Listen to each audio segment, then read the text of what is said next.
En fait, quand j'ai lu pour la première fois le prénom, je me suis dit c'est qui?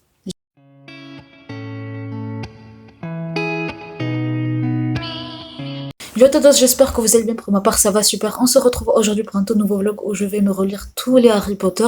Je ne vais pas me mettre de deadline parce que je sais que si je m'en mets une, je ne vais vraiment pas apprécier mes relectures et ce n'est vraiment pas ce que je veux.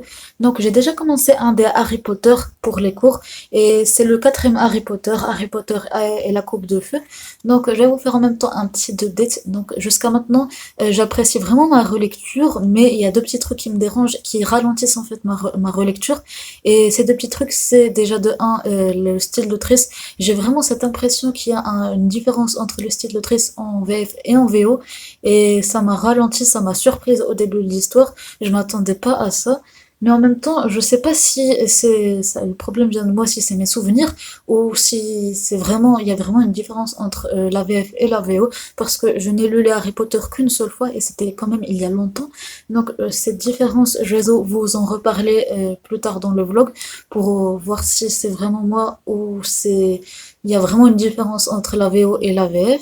Et le deuxième petit truc, ça c'est une évidence, c'est les termes utilisés parce qu'en fait, il y a certains termes qui vraiment changent du tout au tout. J'aurais pas imaginé qu'ils étaient comme ça. D'autres, c'était assez facile à deviner. Par exemple, le terme de Muggle, c'est un moldu. C'est tellement différent, j'y aurais jamais pensé. Bon les amis, je vous retrouve dans ce vlog pour vous faire un petit update du quatrième tome d'Harry Potter. J'en suis à la page 478, soit un peu plus de 200 pages depuis la dernière fois que je vous ai pris. Et il me reste à peu près une centaine de pages avant de terminer le bouquin. Donc j'ai deux constats à vous faire les amis. Déjà premièrement le style britannique me choque un petit peu parce que pas de la mauvaise manière mais parce que ça me surprend. En fait ils ont un style particulier. Il faut savoir que jusqu'à maintenant de tous les livres anglophones que j'ai pu lire, je pense que la plupart c'était voire la totalité ce sont des livres américains et maintenant je suis en train de faire la différence entre l'anglais britannique et l'anglais américain. Il y a vraiment une différence. Bon, je sais pas si c'est valable dans la vraie vie, mais dans les bouquins, vraiment, il y a une de ces différences. Déjà, les Britanniques, ils mangent les mots, littéralement, littéralement, et les Américains, vraiment, tu sens qu'ils prononcent les mots, alors que les Britanniques, non.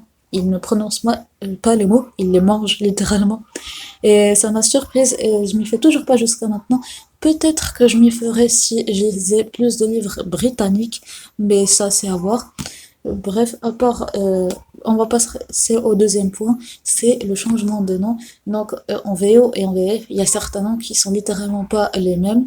Par exemple, euh, en VF, Mimi Géniard, je vais dire Mimi Géniard. En VO, c'est... Bon, désolé d'avance pour l'accent britannique, qui ne sera pas vraiment britannique. Morning Martel. En fait, quand j'ai lu pour la première fois le prénom, je me suis dit c'est qui? Je me souviens pas d'une certaine Martel dans les livres en VF. Et quand j'ai lu la description, je me suis rendu compte que c'était Mimi Géniard. Parce que quand même, on a une description plus détaillée de Mimi Géniard dans le deuxième tome. Et je pense on fait que la survoler dans le quatrième tome. Donc vraiment, ça m'a un peu secoué. Et je me suis dit, ah, Mimi Géniard. Donc, c'est tout ce que j'avais à vous dire, les amis. Il me semble que ça sera le dernier update avant la fin parce que vraiment, je pense que ça sera bouclé la semaine prochaine au plus tard. Même si je lis quand même plus lentement l'anglais que le français, j'arrive quand même à m'habituer de plus en plus rapidement à l'anglais, à lire de plus en plus rapidement l'anglais. Bref, je vais vous retrouver la prochaine fois quand j'aurai fini le quatrième tome d'Harry Potter et je vous dirai par quel tome je vais continuer. Et il me semble que je continuais directement la série avant de retourner au premier tome. Bref, je vous le dirai quand je vous retrouverai quand j'aurai fini le quatrième tome. Bref, à plus tard les amis. Bon les amis, hier j'ai terminé ma relecture du quatrième tome d'Harry Potter. J'ai vraiment bien aimé ma relecture, c'était une relecture sympa et j'ai adoré le fait de retrouver l'univers d'Harry Potter, ces détails que j'avais oubliés, ces personnages qui ne sont pas présents dans les films, etc. etc. Le seul tic, même si je pense que ça c'est dû au fait que je ne lis pas beaucoup de livres britanniques, c'est le style de l'autrice, ce style qui est un peu... spécial. Donc c'est ça qui m'a un peu freiné dans ma lecture. Mais je pense, comme je viens de le dire, que c'est dû au fait que je ne lis pas beaucoup de livres britanniques. Mais à part ça, vraiment, j'ai adoré ma relecture. Et donc, vraiment, j'adore tout autant l'univers d'Harry Potter, les personnages, et l'intrigue. Donc, vraiment, j'ai adoré redécouvrir ça, même si je connaissais déjà ce qui allait se passer. Donc, vraiment, c'était une découverte pour moi. Maintenant, passons au livre que je vais lire au prochain Harry Potter. Et c'est le cinquième tome. Donc, c'est Harry Potter et l'Ordre du Phénix. Donc, c'est le livre que j'ai lu en moins de temps, en fait. J'ai lu très rapidement, en 4 jours, alors que c'est le livre le plus gros avec ses 1031 pages. Donc, vraiment, je vais pas mettre de pression, mais j'aimerais bien le lire et battre mon record, en fait, de 4 jours.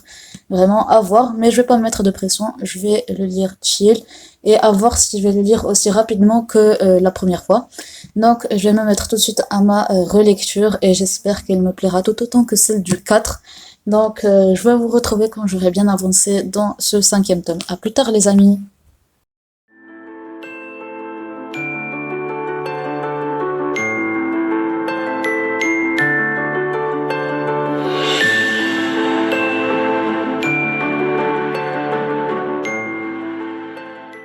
Bon, les amis, petite update de ma relecture de l'Ordre du Phénix. J'en suis à la page 390 et vraiment, j'adore ma relecture.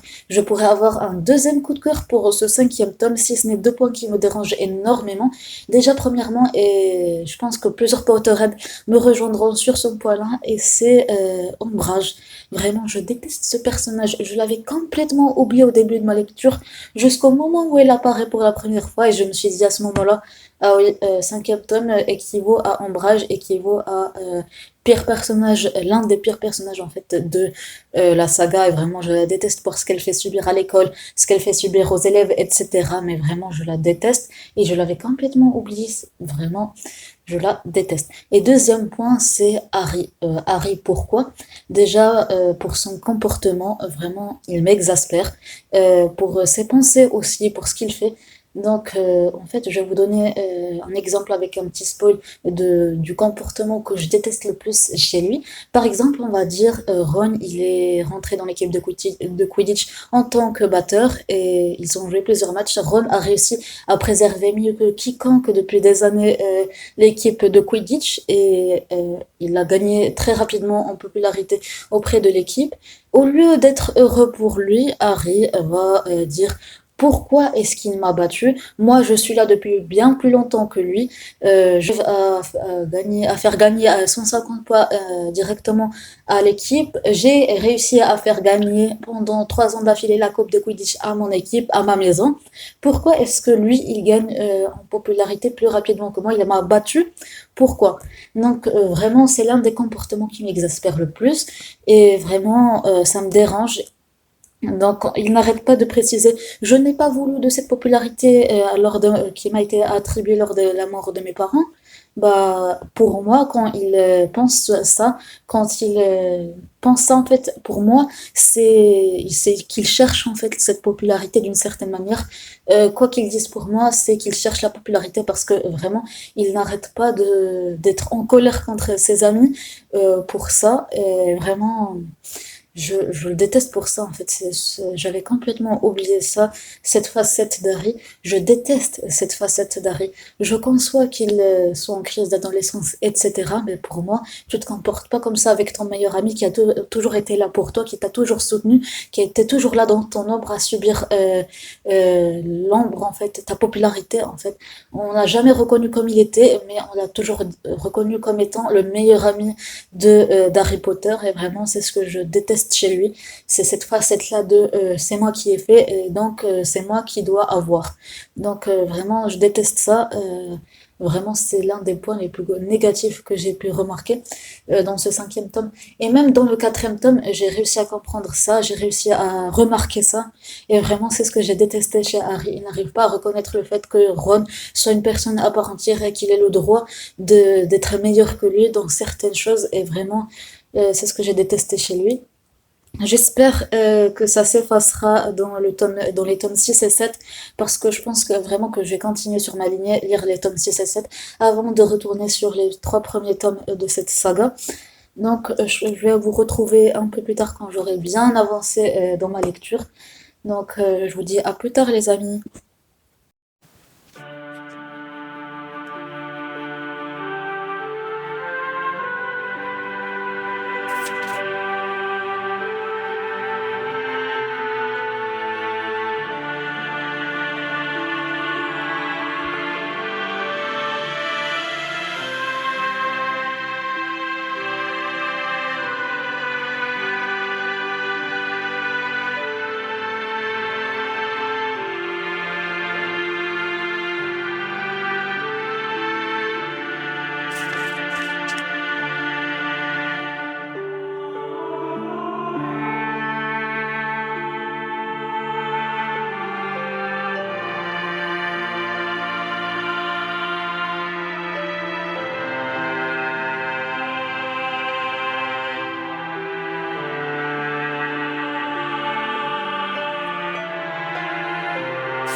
J'arrive. Bon, les amis, il faut que je vous dise, je ne vous ai pas pris depuis l'update que je vous avais fait du 5 et depuis j'ai terminé l'ordre du Phénix, le prince de sang mêlé et les reliques de la mort et je viens de commencer le prisonnier d'Azkaban. Donc je vais vous faire un petit update du 6 et du 7 puisque mon avis n'a pas changé pour la part du 5. Donc le 6, je l'ai adoré, c'était un presque coup de cœur, parce que Harry m'a vraiment agacé, vraiment c'est le pire personnage pour moi de la saga. Vraiment, maintenant que je relis la saga avec un autre point de vue, sous un autre point de vue, sous un autre angle de vue, vraiment, je trouve qu'Harry en fait un peu trop. C'est un peu le personnage vraiment un peu surfait et vraiment je le déteste. Et je pense que ça va rester pour moi le plus grand point noir de la série, Harry, parce que vraiment je le déteste. En fait, il y a quelques années, quand je l'ai lu pour la première fois, je l'ai adoré, j'ai tout adoré, c'était des vrais coups de cœur pour moi. Mais maintenant, je pense que j'aurai des presque coups de cœur pour tous les tomes, sauf que le point noir qui va me faire détester la saga, c'est Harry. Bref, mon estime pour le 6 a remonté et durant ma relecture, je me suis dit, il va sûrement surpasser le 3. Maintenant que je suis en train de le relire, reste à voir, est-ce que le 3 va garder sa place de numéro 1 dans mon cœur ou pas. Donc, faut que je termine et je pense que je vais vous prendre dès que je vais terminer le 3 pour vous dire si mon estime du 3 va rester à la même ou va changer. Et donc, pour le 7, c'était bof, c'était banal. J'ai bien aimé, mais sans plus, c'était bien. Donc, vraiment, c'était une lecture sans plus. Et pour le 3, j'en suis à la page 22 pour vous dire je n'en suis que qu'en tout début donc vraiment reste à voir si mon avis va rester le même pour le 3 parce que vraiment c'est mon préféré de la série du côté des adaptations et du côté des livres donc vraiment reste à voir donc je vous retrouve plus tard les amis et bonne lecture.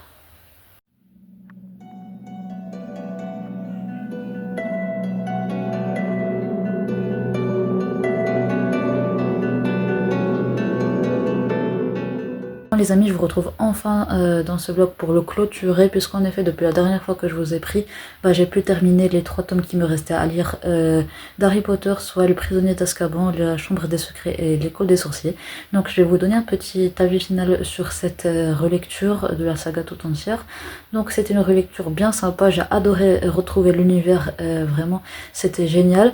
Il y avait bien des petits trucs parsemés dans les tomes qui m'avaient bien dérangé, et vraiment il y avait aussi Harry qui me dérangeait tout au long de la saga au vu de sa mentalité, et même si dans le dernier tome il devrait être majeur selon la loi des sorciers, il m'agaçait toujours autant, il me dérangeait, mais à part ça, vraiment en fait ce qui me dérangeait c'est le fait qu'il ne soit pas aussi bien que dans mes souvenirs, et c'est ça en fait le truc qui me dérangeait le plus, parce que dans mes souvenirs il était vraiment bien, mais maintenant c'est comme si j'avais l'impression qu'il avait changé entre temps.